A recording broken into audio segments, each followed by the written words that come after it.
Welcome, everyone, to the Everything Show. I am your host, Matrix Lord 212, and I'm with Scott. What's up, Scott? Hello, all. What's up, Steampunk Starraisin? Here in Hollywood. Hello.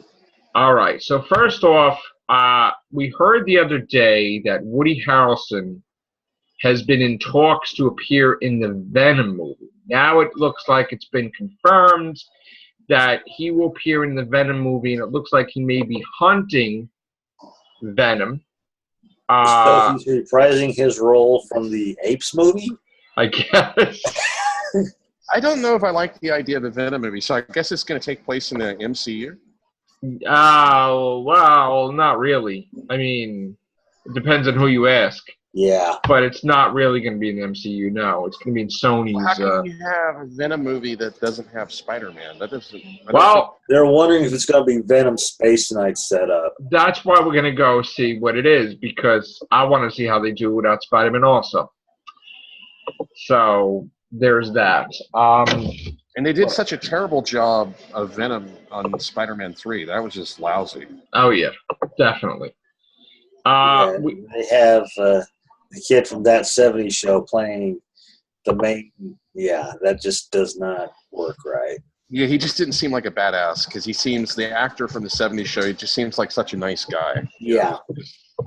It was really... And that's what took me out of the show. That's another thing that took me out of Venom, is that you see them do that face with the little fangs. It's like, come on. Yeah. I want to show off this big storyline that Marvel... I mean, I was actually disappointed with Spider-Man Homecoming. I mean, it was okay. I don't like it. Yeah, it was okay. So it looks like Marvel is going to go to the well again with the whole Infinity thing, and it's going to coincide when the Infinity War comes out. They're going to have a new Infinity storyline where Wolverine has a gem, Gamora has a gem, Super Skrull, Captain Marvel, Loki, and it looks like the Magus, which is the future version of Adam Warlock, the villain, is going to have an Infinity Gem. And then there's some type of creature in the background. Well, in the movies, they teased Adam Warlock at the end of the Guardians of the Galaxy 2. Yeah. But this is going to be the new Infinity storyline. He asked me which one this is. Galactus looking off in the background. Is that Galactus, you think? That's what I'm wondering. It looks like there's an oversized gauntlet where they're all... That or Thanos. They're all in the pieces of the gauntlet, like, because they have the gems. So it might be Thanos. No, it doesn't look like Thanos, actually. And again, they have a thing where the gems look even bigger. So, I don't know, man. Again, this is probably, the 7th Infinity Gauntlet thing they've had? I'm not sure if it's a 7th one or more, but we'll see what happens. They released at the perfect time, that's for sure. So, there's also the XMen that were displaced in time, the original XMen. It looks like they're going to go in a new direction, and some have hinted that they're going to make it like Quantum Leap, where they're going to have the original X-Men bouncing around in time to try to get back to their timeline, which is not and no longer the original Marvel Universe timeline, I believe. So I don't know what Earth they're going to be. That sounds confusing. Yes. That sounds very confusing. Yeah, I haven't read comics recently, but I've read some people that have done reviews of it, and they say that a lot of the newer Marvel comics suck, and that the comics are becoming the cart that follows the horse, because they have a lot of comic series now that take place in the MCU, and they're taking their inspiration from the movies, but not the other way around. The movies originally took the inspiration from the comics. And so they're kind of circle jerking around. So I don't know, but I'm not that familiar with the new comics because I haven't read them. Yeah. Justice League movie is currently at $616 million. Mm-hmm. Not quite where they wanted it to be. they did expect it to do 800, 900 billion Well, I dollars. think they were expecting it to be like another Avengers. Yeah, and that didn't happen. Because like Avengers: Age of Ultron is like in the top 10 grossing movies of all time. It made Avengers and Avengers: Age of Ultron. Yeah, Right? I think Age of Ultron made 100 million less than the original. Well, no, actually, Age of Ultron, I think made 1.1 billion from what I remember, and the first Avengers movie made 1.5 billion. Okay. So I mean, that's still pretty good though for a sequel movie to do 1.1. The original Avengers movie made 1,518,000,000. Well, that's what I said. I said 1.5 billion. Same thing. The Age of Ultron made less, made $100 million less, and made 1,405,000,000. Oh, so, okay. I was wrong on that. I thought it was 1.1, but I guess it was 1. Yeah, it's 100 million less. So that's why. It's still pretty good for a sequel because usually sequels makes it. Oh, definitely. And Thor right now is doing very well. 834 million and climbing still. Well, Not moving. I mean, there were some things about the Thor Ragnarok movie I didn't like, but I do like. It kind of felt like an Avengers movie, and I think that's the success to the MCU. Is like every movie now feels like an Avengers movie. Right. Even Spider-Man, Spider-Man Homecoming kind of felt like an Avengers movie because it had a lot. Oh, I know. And I don't want it to be. I want Spider-Man to be by himself. Yeah, I don't want him I to don't like the idea of Spider-Man being dependent on tech from Stark. That doesn't. Yeah, I don't like that either. Because the whole point was he was supposed to be somebody who didn't have to really rely on tech so much. Yes. So I agree. I want him by himself, doing his own thing in the movie without having guest stars and stuff. But unfortunately, that's not going to be the case for the next one. But he got to fight Batman, so that was cool. I never saw Spider-Man fight Batman.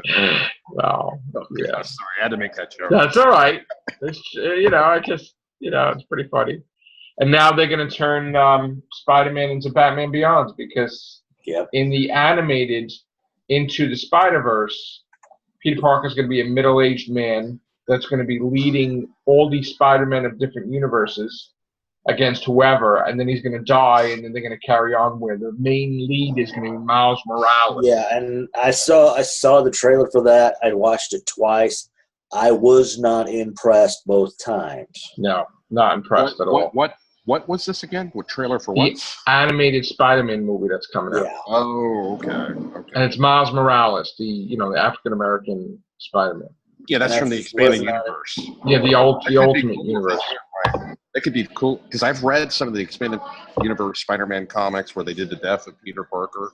Ultimate Universe. Yeah, and then the Miles Morales took over. That was a cool, interesting concept. Yeah, and they always wanted the Ultimate Universe to take over the regular Marvel Universe, and it never happened because people were like, "Nah." Yeah, I think they've discontinued the alternate or the ultimate whatever for whatever reason. They did. I guess it just wasn't selling.